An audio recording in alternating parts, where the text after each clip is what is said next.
Welcome to Library Databases 101. This video will introduce you to the world of library databases, specifically the databases that Arlington High School subscribes to.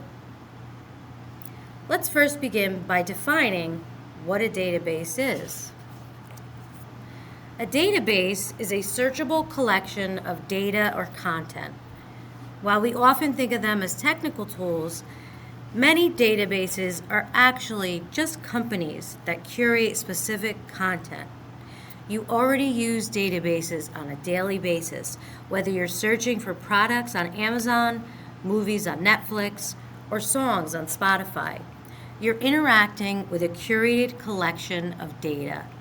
But what about libraries?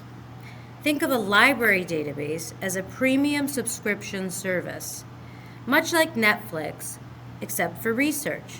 Instead of movies, these platforms index thousands of articles and videos to make them easy for you to find.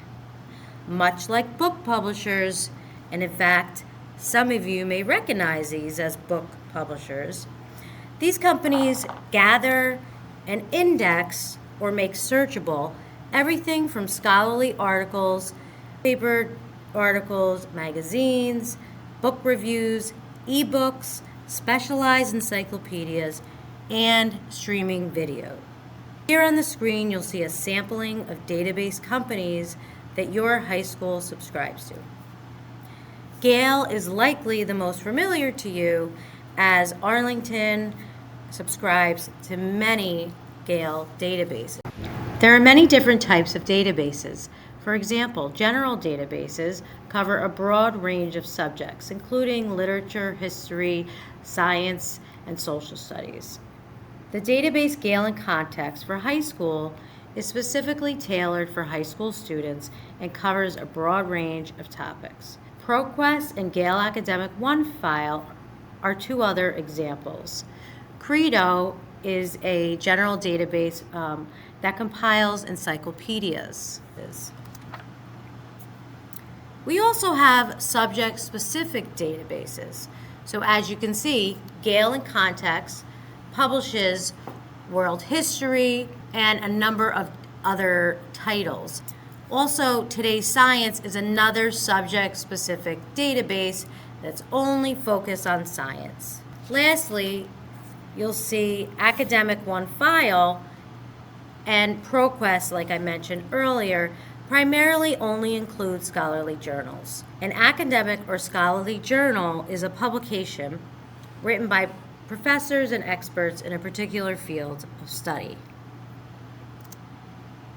So, to begin researching and looking at databases, you're going to go to the library website and click on Databases.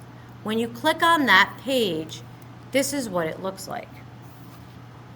On the very top of our A to Z database page, there is a way to break down those databases by different types.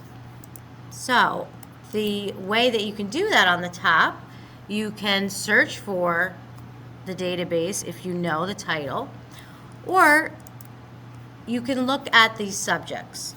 So you could see maybe you were looking for current events, maybe you are doing an economics project, or perhaps you would like to use it for your global studies class. You would click on that and then click search. So what is going to come up? There are 14 databases that were selected that focus on world history. So you could see Daily Life Through History. This is essentially it's an ebook database. You have Gale One World History, which focuses on scholarly journals, Global Issues, which is for current issues around the globe, and etc. So you could see there's lots here, and you'll want to uncheck it. So as you can see, we have 45 databases. So this is why I would use the filters on the top.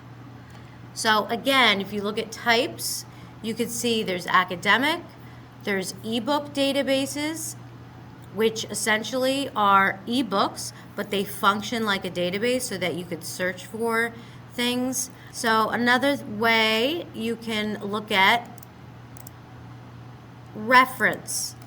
Reference databases are going to be those databases that index a significant number of encyclopedias. Your reference databases are those databases where you're going to want to start your research. If you don't know anything about your topic and you need that background information, you're going to start with a reference database like Britannica. Britannica is an encyclopedia, and also Credo indexes a number of encyclopedias. And then we have Gale and Context. Also, you can do this by vendor. So let's just look at our Gale databases. Okay, so you could see where it says Novel New York. That's simply telling you that New York State provides this for free to all New York State residents. And we've included those in our database list. But the ones we subscribe to, you can see Biography and Context. We have a literature database. So this is where you'll start. You'll find a database that best suits the kind of information you're looking for, and you'll go from there. That concludes our Database 101 video. Thank you for watching.